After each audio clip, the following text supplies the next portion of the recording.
If I took your phone away for 7 days, who would notice? Not your followers, not your likes, not your streaks. You. Who would actually notice? Who would text first? Who would wonder where you went? Who would realize you disappeared? And if that question makes you uncomfortable, keep watching, because that's exactly where this story begins. 3 hours ago, Alex posted a picture, 8 friends, 37 comments, hundreds of likes. People called him lucky. People called him popular. People called him surrounded. Tonight, Alex is sitting alone on the edge of his bed, trying to think of one person he'd call if everything fell apart. And that's the strange thing about loneliness. The loneliest person in the room isn't always sitting alone. Most people think loneliness looks obvious. An empty apartment, a silent phone, a weekend with no plans. But that's rarely how it starts. Some people feel lonely in crowded rooms. Some feel lonely in relationships. Some feel lonely surrounded by friends. Because loneliness isn't the absence of people. It's the absence of connection. And those are completely different things. You can be seen without feeling understood. You can be loved without feeling known. And that's where the pain begins. Albert Schweitzer once said, "We are all so much together, but we are all dying of loneliness." Here's what makes loneliness difficult to recognize. The smiles are real, the laughter is real, the good moments are real. Alex wasn't pretending. He genuinely enjoyed being around people. But every night, when the conversations ended, something felt missing. Have you ever noticed that? The moment you finally stop being busy, the moment distractions disappear, the moment silence enters the room, that's when loneliness speaks.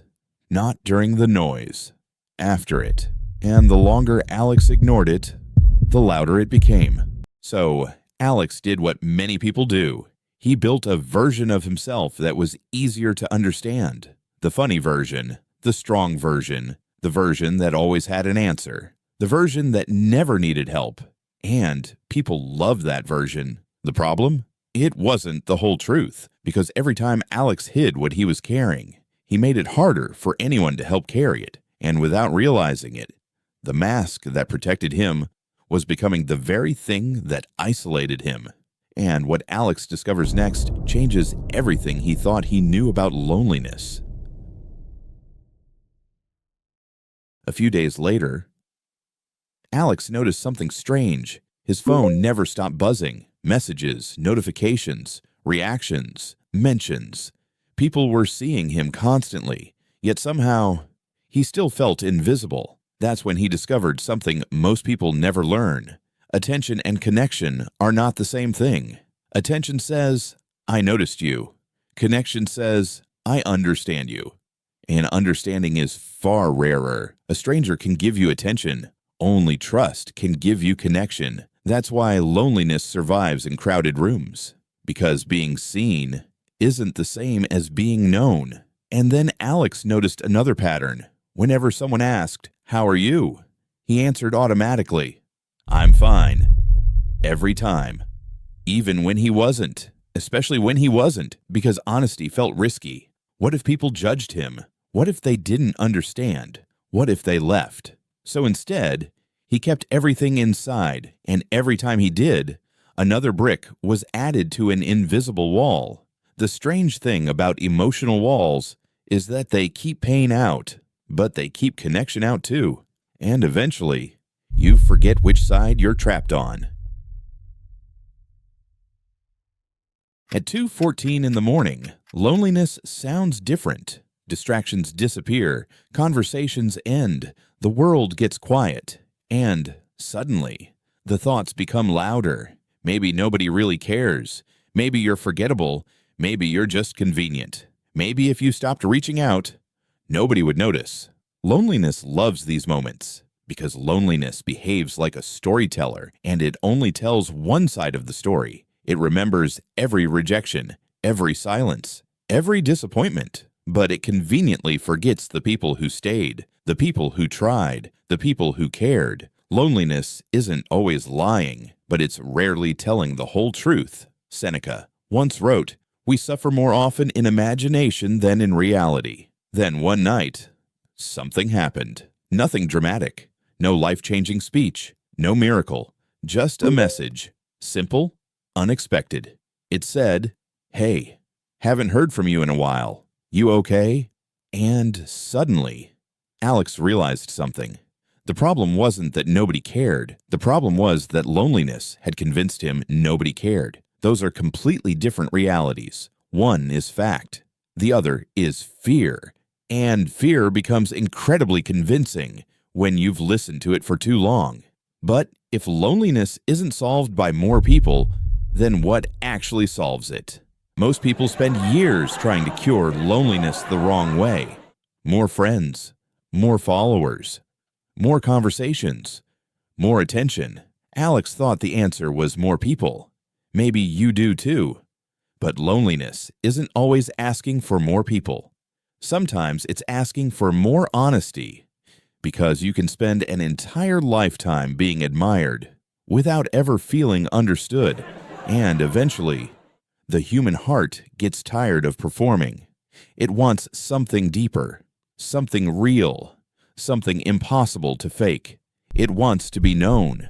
Here's the truth most people discover too late. The opposite of loneliness isn't popularity, it's being known. Read that again. The opposite of loneliness isn't popularity, it's being known, truly known. Known beyond the smile, known beyond the performance, known beyond the version of yourself you've carefully created for the world. Because the deepest human need isn't attention, it's understanding. And understanding only happens when something real is shared, not perfection, not success, not confidence, truth. To share your weakness is to make yourself vulnerable. To make yourself vulnerable is to show your strength. Chris Jamie. A week later, Alex did something he hadn't done in years. Someone asked, "How are you?" And instead of saying, "I'm fine," he told the truth. Not all of it, just enough. Enough to be real. Enough to stop pretending. Enough to let someone see what he'd been carrying. And something surprising happened. The world didn't end. Nobody ran away. Nobody judged him. Instead, for the first time in a long time, he felt understood. And in that moment, his loneliness became a little lighter. Maybe that's what loneliness has been trying to tell you. Not that nobody cares, not that you're broken, not that you're invisible. Maybe loneliness isn't a punishment. Maybe it's a signal that somewhere along the way, you became disconnected from something real. Real conversation, real vulnerability, real connection, because loneliness grows in silence.